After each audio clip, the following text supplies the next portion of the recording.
הבאנו שלום, הבאנו שלום, הבאנו שלום. సర్వ సృష్టికర్త, జీవన మరణదాత, సర్వేశ్వరుడైన ఘనమైన యేసు ప్రభు వారి దివ్యనామంలో యూట్యూబ్ ద్వారా వీక్షిస్తున్న మీకు అందరికీ శుభములు, దీవెనలు, ఆ యేసు ప్రభు ద్వారా వచ్చే ఆశీర్వాదం తెలియజేస్తున్నాను.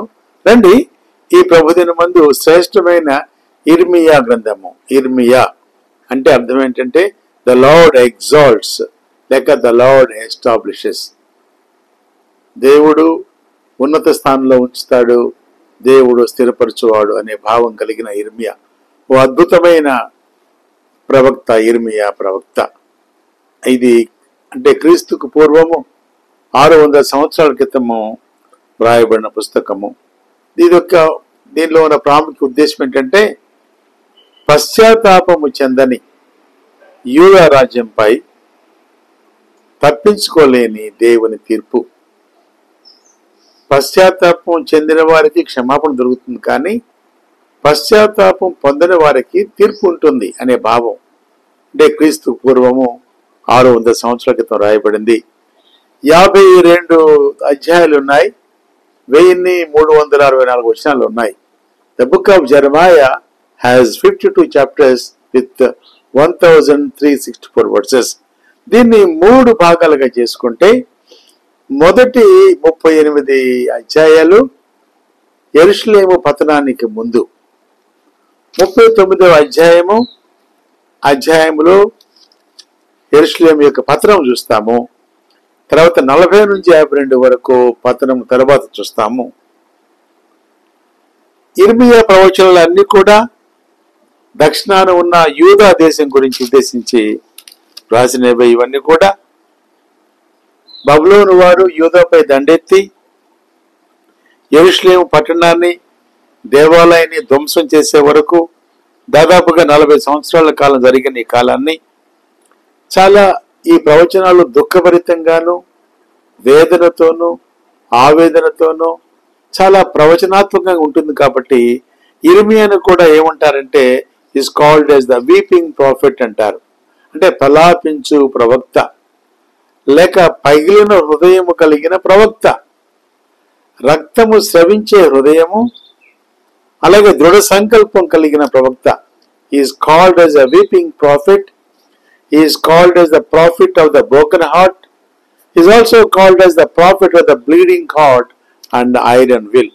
ఇలాంటి గొప్ప ప్రవక్త. అంటే యెషయాకు సమకాలీకుడుగా ఉన్నా కూడా, అంటే యెషయా అయితే దేవుని తీర్పును తప్పించగలిగాడు తన ప్రవచనాల ద్వారా. ఇర్మియా అయితే మరి తప్పించలేకపోయాడు. యెరూషలేము పట్టబడింది. అంటే అనేక సార్లు బందీగా ఉన్నాడు. దేవుని వాక్యము ఉన్నది ఉన్నట్లుగా ధైర్యంతో చెప్పగలిగిన వాడు కాబట్టి అనేక సార్లు బందీగా ఉన్నాడు. 3, 7, 3, 15, 16, 21, 38, 6, 28లో కూడా ఈ భాగాన్ని ధ్యానించవచ్చు. అయితే దేవుని వర్తమానాన్ని ఇచ్చిన వాడు అతను. చూడండి, అతని పిలుపు కూడా ఇర్మియా గ్రంథం 1వ అధ్యాయం 5 చదువుతున్నాను నేను, 4, 5, 6 చదువుతున్నాను. The call of జెరమయా. ఈ పేరు ఏంటంటే హెబ్రీ భాషలో కూడా ఇర్మియాహు అంటారు. తర్వాత ఇంగ్లీష్లో జెరమయా అంటాము, తెలుగులో ఇర్మియా. అదే హిందీలో కానీ తమిళ కన్నడలో కూడా ఈ పేరు, తమిళ భాషలో అయితే ఇర్మియా అంటారు. అంటే పేరుతో, ప్రవక్త పేరుతో ఉన్న పుస్తకము యెషయా వలె ఇర్మియా. ఇక్కడ ద కీవర్డ్స్ ఏంటంటే ముఖ్య వాక్యము నేను చదువుతున్నాను. ఇర్మియా గ్రంథం 1వ అధ్యాయము 4, 5 వచనాలు చదువుతున్నాం. యెహోవా వాక్కు నాకు ప్రత్యక్షమై ఇలాగూ సెలవిచ్చెను, గర్భములో నేను నిన్ను రూపింపక మునిపే నిన్నెరిగితేని, నీవు గర్భము నుండి బయలుపడక మునిపే నేను నిన్ను ప్రతిష్ఠించితిని, జనములకు ప్రవక్తగా నిన్ను నియమించితిని. నిన్నెరిగితిని, నిన్ను ప్రతిష్ఠించితిని, నిన్ను నియమించితిని. ఈ యొక్క ప్రవచన పిలుపుతో మరి ఇర్మియా యూదా దేశానికి ప్రవచన.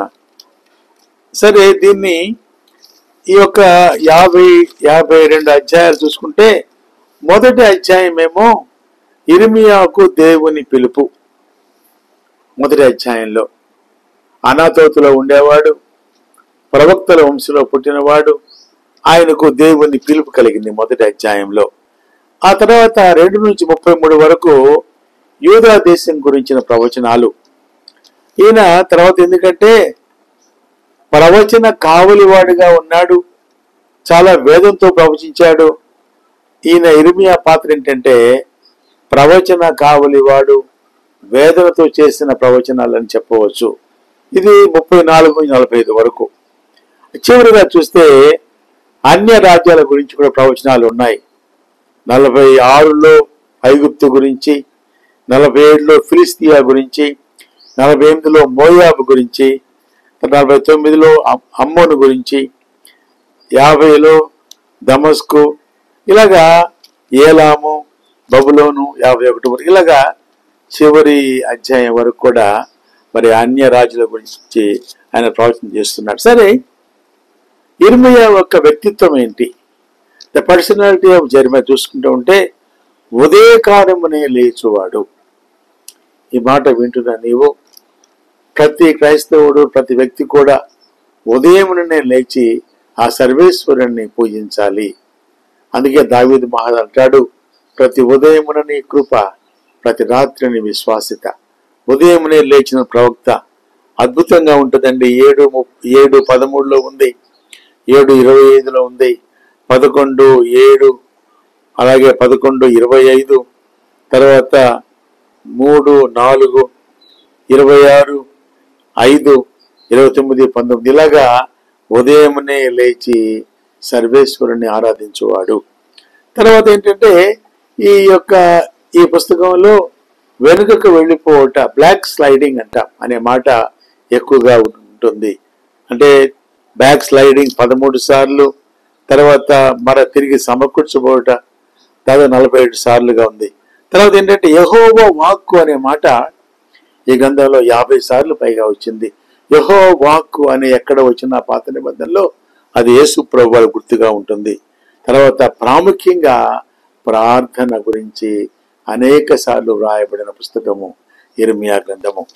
ప్రార్థన 1:6లో ఉంది, 4:10లో ఉంది, 10వ అధ్యాయం 19 నుంచి 25 వరకు ఉంది, 12 మొదటి 4 వచనాలు ఉన్నాయి, 14:7-9లో ఉంది, అలాగే 14:19లో ఉంది, 15వ అధ్యాయము 15-18 వరకు ఉంది, 18వ అధ్యాయంలో ఉంది, 20లో ఉంది, 32లో ఉంది. ఇలాగా ప్రార్థన, ఈ ప్రార్థన యొక్క ఆవశ్యకత యిర్మీయా చాలా స్పష్టంగా చెప్పినట్టుగా మనం గమనిస్తున్నాం. ఇక్కడ ఒక మాట మనం గుర్తుంచుకుంటే, దేవుని ప్రవక్తలుగా పిలువబడిన వారు మరి ప్రవచించినప్పుడు మారు మనసు పొంది పశ్చాత్తాపం పొందితే దేవుని తీర్పు తప్పించుకొని దేవుని యొక్క దీవెనలు పొందుకుంటాం. ప్రతిరోజు కూడా మనము దేవుని వాక్యం చదువుతూ, దేవుని ప్రార్థిస్తూ, దేవుని మాటలు వింటూ, దేవుని ప్రణాళికలో వెళుతున్నప్పుడు దేవుని నిబంధనలు పాటించకపోతే, దేవుని మాట వినకపోతే, ఇది దేవుని గ్రంథము, this is called as a text book of life, జీవిత పాఠ్య గ్రంథమైన ఈ బైబిల్ గ్రంథాన్ని, జీవ గ్రంథాన్ని, పరిశుద్ధ గ్రంథాన్ని ప్రభు మనకి ఇచ్చారు. కాబట్టి దీనిలోని మాటలు చదువుతున్నప్పుడు, వింటున్నప్పుడు, ధ్యానిస్తున్నప్పుడు అలాగే జీవిస్తే దీవెనలు పొందుకుంటాం. 2 ప్రవక్తలు ఉన్నారు మన ముందు. యెషయా దాదాపు 100 సంవత్సరాలకు ముందు, యిర్మీయాకు ముందు 100 సంవత్సరాల క్రితము యెషయా కూడా రాజవంశంలో పుట్టిన రాజప్రవక్త యెషయా ప్రవచించాడు. ప్రవచించిన వాడు ఏం చేశాడంటే అష్షూరు దేశం నుండి ఇజ్రాయేల్ కొరకు ప్రార్థించాడు. మరి ఆయన ప్రవచించాడు, ప్రార్థించాడు. తర్వాత ప్రజలు దేవుని వాక్యం పట్ల, దేవుని మాట పట్ల వారు దేవుని మాట వినేవారిగా ఆయన సఫలమయ్యాడు. ఆయన ప్రవచనాలు సఫలమైనాయి, ఎందుకంటే తన మాట విన్నారు. ఇక్కడ యిర్మీయా బబులోను నుండి విడిపించడానికి ప్రవచించాడు, ప్రలాపించాడు, ప్రార్థించాడు, విజ్ఞాపన చేశాడు. అయితే సఫలము కాలేదు. ఏం చేతంటే యూదా దేశపు వారు దేవుని మాట చెప్పిన అలాగే ప్రవక్త మాటని వాళ్ళు నిర్లక్ష్యం చేశారు, వినలేదు. కాబట్టి ఒక పాఠం ఏంటంటే, దేవుని మాటలు వింటే, దేవుని ఆజ్ఞానుసారంగా జీవిస్తే, దేవుని వాక్యానుసారంగా జీవిస్తే దీవెనలు ఉంటాయి. ప్రతిరోజు ప్రతి నిత్యము దేవుని వాక్యం ద్వారా నీతో నాతో మాట్లాడుతూనే ఉన్నాడు. ఇన్ని చేసినా కూడా మరి ప్రవక్త దేవుని వాక్యం అనే మాట 50 సార్లు పైగా వచ్చిన దాంట్లో దేవుని మాట వినిపించబడింది, దేవుని మాట ప్రవచించబడింది, కానీ యూదా దేశం వారు వినలేదు. ఈరోజు బహుశా నువ్వు దేవుని వాక్యం వింటూ నిజమైన మనసుతో నిజమైన భక్తితో ఆరాధిస్తున్నామా, పూజిస్తున్నామా, వెంబడిస్తున్నామా, యేసు ప్రభు నమ్ముకుంటున్నామా? ఒక ప్రశ్న మనం వేసుకోవాల్సి ఉన్నాము. కాబట్టి ఇక్కడ ఎంతో నిర్దిష్టమైన, ఎంతో పట్టుదల కలిగిన, ఎంతో గొప్పవాడైన శ్రేష్టమైన ప్రవక్త ఎన్నో వ్యతిరేకతలను ఆయన చూస్తున్నాడు. అవినీతి ప్రవక్తలు 23:12లో, అవినీతి యాజకులు 23:11లో, తర్వాత తన సొంత గ్రామమైన అనాథోతులో కూడా తనకు వ్యతిరేకంగా ఉన్న దేవుని మాటలు, నీతిగల మాటలు, పరిశుద్ధ మాటలు, యథార్థ మాటలు ఎక్కడ చెప్పినా కూడా దానిని వ్యతిరేకించేవారు ఎక్కువగా ఉంటారు. కాబట్టి యిర్మీయాకు కూడా అలా జరిగింది. ఈ రోజుల్లో కూడా సత్యమైన, జీవమైన, నిత్యమైన పరలోక మాటలు చాలా మంది పరిచయం పెడుతున్నారు. ఒక మాట చూస్తుంటే ఈరోజు ఎలా యిర్మీయా కూడా ఆ రోజు తన సొంత ఊరిలోనే శత్రువులు బయలుదేరారు, అనాథోతులోనే బయలుదేరారు. 11 అధ్యాయం ఉంటుంది. తన సొంత కుటుంబంలోనే ఈరోజు కూడా యేసు ప్రభు నమ్ముకుంటే తన సొంత ఊరుల్లో, సొంత గ్రామంలో, సొంత కుటుంబంలో కూడా వ్యతిరేకత ఉంది. తర్వాత 15వ అధ్యాయం వచ్చేటప్పటికి దేశం అందరూ కూడా వ్యతిరేకించి దేవుని మాటను పెడిచెవిని పెట్టారు. దానికి ఫలితం ఏంటంటే వారు బందీలుగా వెళ్ళిపోయారు. చరిత్ర ఏముంటుందంటే యిర్మీయాను కూడా బందీగా తీసుకువెళ్లారు, ఐగుప్తులో మరణించాడు చెప్తారు. కాబట్టి నా పాఠం ఏంటంటే ఈరోజు దేవుని మాట వింటే, దేవుని మాట విననివారు లేక దేవుని మాట విన్నవారు దీవించబడ్డారు, విననివారు శపించబడ్డారు. మనకు ముందుగా యిర్మీయా వ్రాయబడింది. కాబట్టి ఈ 52 అధ్యాయాల సారాంశం అంటే ఏంటంటే, మన యెరూషలేము పతనానికి ముందు, తర్వాత యెరూషలేము పట్టణం యొక్క పతనము తర్వాత, మరి ఈరోజు ఏంటంటే ఎంత కష్టం వచ్చినా, తన ప్రాణాపాయం కలిగిన, ఎన్నోసార్లు మరణానికి సమీపంగా వెళ్ళినా గొంతులో పడవేశారు, బొందులో పడవేశారు. తాను అనేక సార్లు మరణానికి సమీపంగా వెళ్ళినా కూడా యిర్మీయా తన మాటలు విడిచిపెట్టలేదు, తన యొక్క ప్రవచన వాక్యాలు విడిచిపెట్టలేదు. కాబట్టి వాక్యం ఉంటున్న నీవు నేను యిర్మీయా వలె ధైర్యంగా ఈ యొక్క కఠినమైన లోకంలో, ఈ సైతాను లోకంలో, రాజ్యంలో దేవుని వాక్యం ప్రకటించేవారిగా నన్ను ప్రభువారు అలాంటి మహాకృప నీకు నాకు దయచేసి దేవుని సేవలో దేవునికి నమ్మకమైన వారిగా యిర్మీయా వలె ధైర్యముగా, సాహసముగా అన్ని పరిస్థితుల్లో కూడా దాటుకొని ముందుకు వెళ్లే వారిగా ఉండాలని ప్రభుపేట కోరుచున్నాను. అలాంటి మహాకృప ఆ దేవుడు మనకు దయచేయను కాక. ప్రార్థన చేసుకుంటాం. అత్యంత మహాకృపగల తండ్రి, మా ప్రేమ గల నాయన ప్రభువా, మా దేవా, యిర్మీయా గ్రంథం ద్వారా మీరు మాట్లాడినందుకు వందనాలు తండ్రి. ప్రభువా, గ్రంథంలోని మాటలు యిర్మీయా చెప్పిన 52 అధ్యాయాల్లో ఎన్నో బాధలు పొందాడు, ఎన్నో సార్లు అవమానం పొందాడు, బందీగా వెళ్ళాడు, శిక్షించబడ్డాడు, మరణించాడు తండ్రి. నీ మాటలు చెప్పాడు, అయినా కూడా వినలేదు ప్రభువా. తన సొంత ఊరు వారే వ్యతిరేకించారు, తన సొంత బంధువులు వ్యతిరేకించారు, వారి దేశ ప్రజలు వ్యతిరేకించారు. దాన్ని నాయన పర్యవసానంగా వారు ప్రభువా బందీలుగా వెళ్ళిపోయారు. ఈ వాక్యం వింటున్న మేము ప్రభువా నీ వాక్యానుసారంగా జీవించే, సైతానుకు, లోకానికి, పాపానికి బందీలుగా ఉండకుండా నీ వాక్యానుసారంగా జీవించే మహాకృప దయచేయ ప్రభువా. యిర్మీయా అనే మాట మాకు జ్ఞాపకం చేశారు.